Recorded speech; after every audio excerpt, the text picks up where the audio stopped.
All right, so Kyle Kulinski made a video, and in this video, towards like the second half, he brings up an example of something that a Republican senator had proposed like a week ago. And the bill was basically like, I want to, something like banning loot boxes. I don't know if you just outright wanting to ban loot boxes or not. I think that might have been it. And microtransactions. I don't know if he wanted to full on ban microtransactions or the specifics of it. I don't think the exact text of the bill is out yet.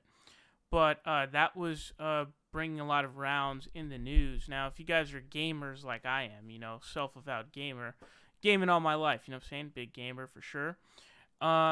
And so this loot box and microtransaction thing is very interesting, and I want to have a long talk about this, and I want to hear your opinions about this. Watch the video first, and I do want to get your nuanced opinion on this. But here's what ended up happening. Kyle Kulinski gave an opinion on this, and his audience completely went after him. So here's what happened. I'm going to show you guys part of this clip. Life.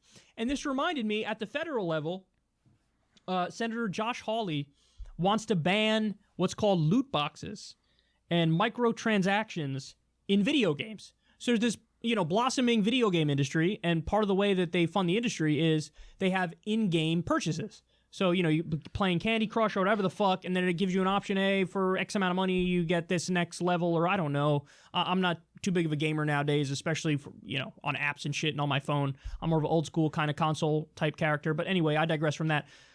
They want to ban the microtransactions in the video games. Why? Oh, it's exploitative towards children. What about the children? What about the children? That argument. So, as you guys can see in that video, and he goes on to bring up the example of things like ALK and other things as to whether or not we should ban things like that. But I think that there's obvious flaws in that argument here, and we're going to look at those and as to why. So what are loot boxes? So I first remember loot boxes from Call of Duty I don't know if I remember them first from Advanced Warfare and Call of Duty, or if I remember them first from CSGO. It was one of the two. But basically, you pay a certain amount of in-game currency, and then you can also either purchase the in-game currency for real cash and then use that in-game currency to purchase the loot boxes, or you can just straight up pay money for those specific loot boxes, and then when you open it, it's going to give you a bunch of garbage that the vast majority of it you're never going to use ever, and usually you're just looking for one or two items. They give you outfits, camos for your weapons and things like that. It'll give you armors, different equipment, and it just packs it with a lot of garbage that's nobody ends up wanting. And this kind of thing ended up it's very problematic. So Kyle actually first I should show you the comments first before I go to that actually. So, the comments were just, everybody was just, this whole video was just everyone in the comments. I normally wouldn't post when I disagree with you, Kyle, but you need to do more research into loot boxes and microtransactions in modern video games. You definitely are arguing from ignorance in this instance, and that's absolutely true. He's totally right here. The commenter is 100% right here, because the way that Kyle describes it, it's very clear he's not aware of the oversaturation and the insane level of, how predatory these loot boxes, as well as microtransactions, which we'll also get into in a bit, are towards kids, and just in general as to how crappy they've made video games. And that's another thing that I want to get into later. And so the way that he says it, it's clear that he doesn't really understand how bad it has gotten, and that's because he doesn't really play games. So it's not, it's his fault really, but he definitely isn't aware of the, how garbage it's gotten. This person has reposted some other comment about Kyle being wrong on the severity of loot boxes. Kyle, loot boxes are exploitative, and prey on gambling. They want to ban loot boxes, not microtransactions. Microtransactions are annoying but fine. Loot box is literally gambling marketed towards kids. Literally all gamers hate it. So even this I'm going to have a conversation about. You clearly know nothing about loot boxes. I love your content, but this was just hacky. Kyle, I recommend you do more research on why people are opposed to microtransactions. Kyle, you need to learn more about microtransactions in video games. There's a regulation on extremely exploitative business practices, and they also just purposely make games worse to encourage the purchase of microtransactions. Kyle, the reason game microtransactions are bad is because they're predatory gambling. They use very predatory practices to make kids buy the stuff. So I don't want to read too many of these, but if you just keep scrolling down, it's just endless amounts. Literally just endless people just going after him for that comment. And I think rightfully so. I think rightfully so. And he did respond to this. He responded to this over on Twitter. Here is what he said. Someone tweeted at him saying, Kyle Kulinski, maybe you want to read the comments in your video about internet. It's laughable, but I'm guessing about 0% of your viewers agree on your stance on microtransactions. You might want to read a bit more into that before you comment. And Kyle responds saying, I did at Nin, I'm not sure who that is, explain this in detail to me.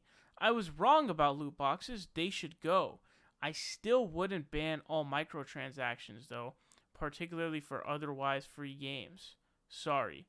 So I'm not sure if the sorry at the end is for what he perceives to be, or, what people perceive to be as ignorance, or if the sorry is that he's sorry that he's not fully in the tank for banning all of it. Someone can let me know. I genuinely can't tell what exactly the sorry reference is. I'm genuinely not sure. But that is what his response was. So at least, to Kyle's credit, he did actually, change his mind once he knew more about the actual topic here. But let's just take a look at what these kinds of loot boxes are, right? So look at this. I mean, you're talking about you pay a certain amount of cash basically, and you get to buy this crate or this loot box, and then it's literally identical to exactly just straight up being like a slot machine. I mean, it's really no different if you look at it here. I mean, just look at it. It's literally no different than a slot machine when you look at it. It's a slot machine for kids.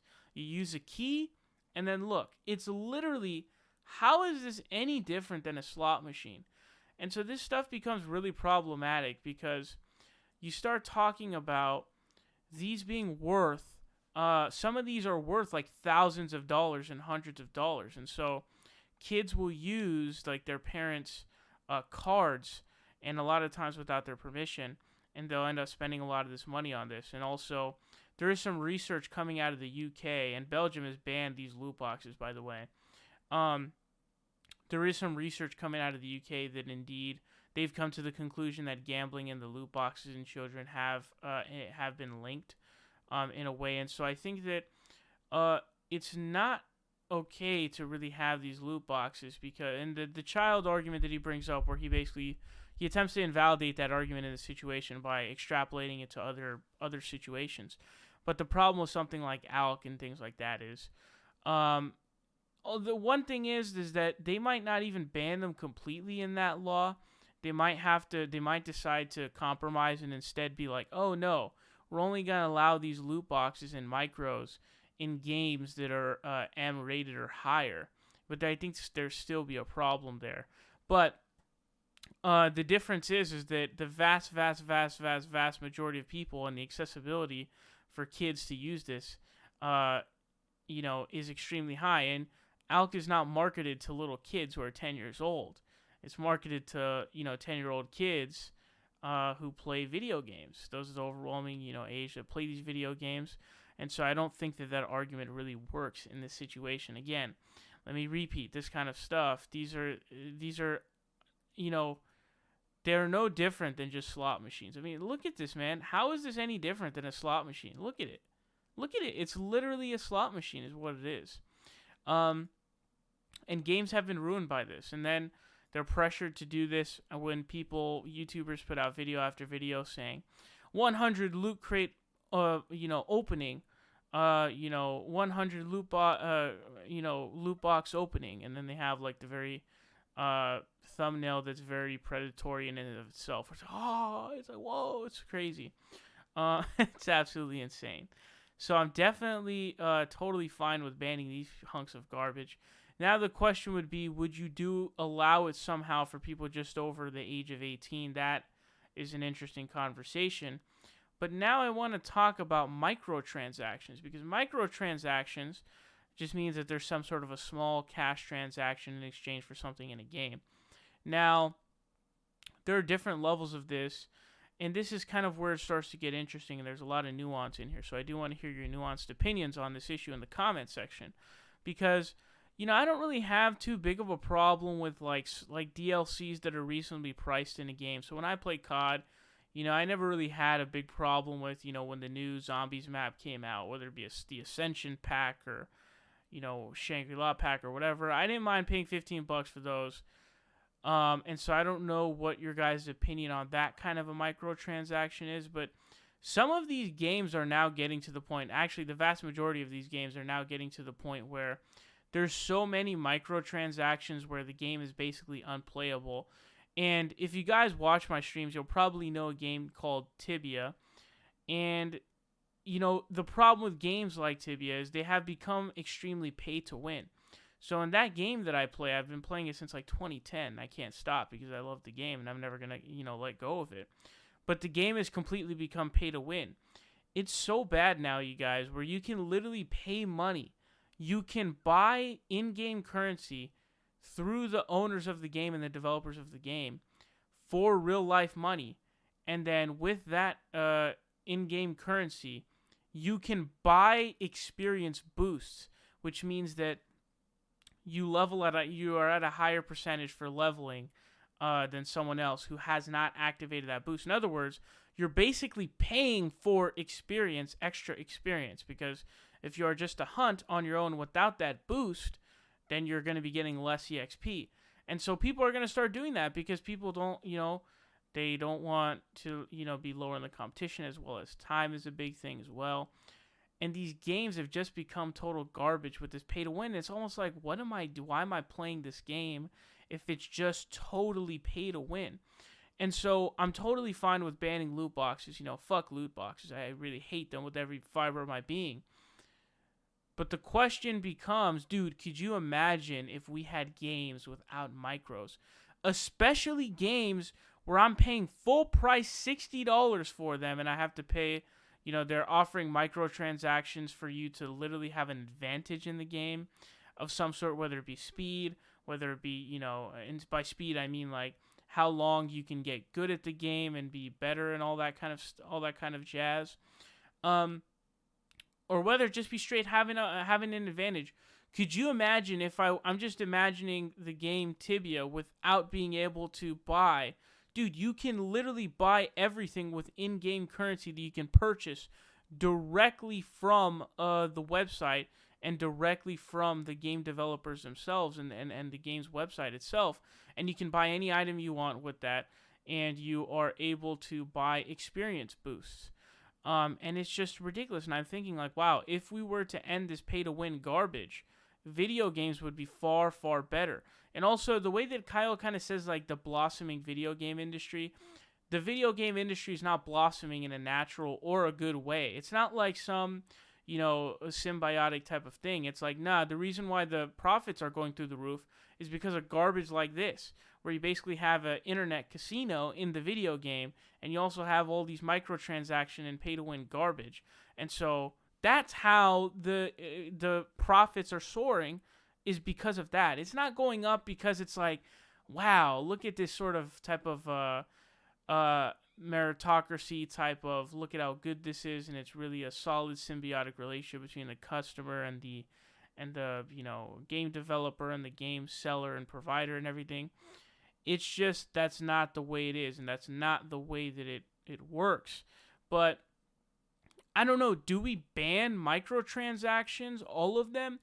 Now, maybe you make an exception for free games. I don't know, but microtransactions, they're all over games that are like $60 full-priced games. So there's no doubt whatsoever that video games would be far superior without any microtransactions. But the question becomes, do we want to ban all of them? And if we do, what would be the sort of justification, the philosophical justification we'd make in terms of progressivism that exists without the sort of argument that, yeah, it's like games would be hands down, completely better without these microtransactions. But how do we justify that through the worldview of progressivism? That's the question. And also, I want to say, big video game, and that's not, I know we joke about big seltzer, but the truth is there's big anything. I did that video making a joke about David Pakman being a sellout to big printer.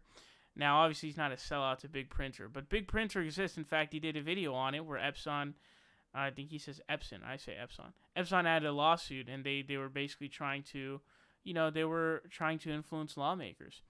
And they were filing lawsuits in order to patent their stuff and have all these different loopholes and stuff that gets them more profits. There's big anything, and so there's big video game industry, EA, Activision, all these different companies where I think they're like video game developers, I think is what specifically their companies are. They're going to, they're going to be given a lot of cash to all of these lawmakers now because they are, anytime you have any profits that you're like, whoa, the government are regulated, well, what do you have to do? You have to go in and you have to start paying them.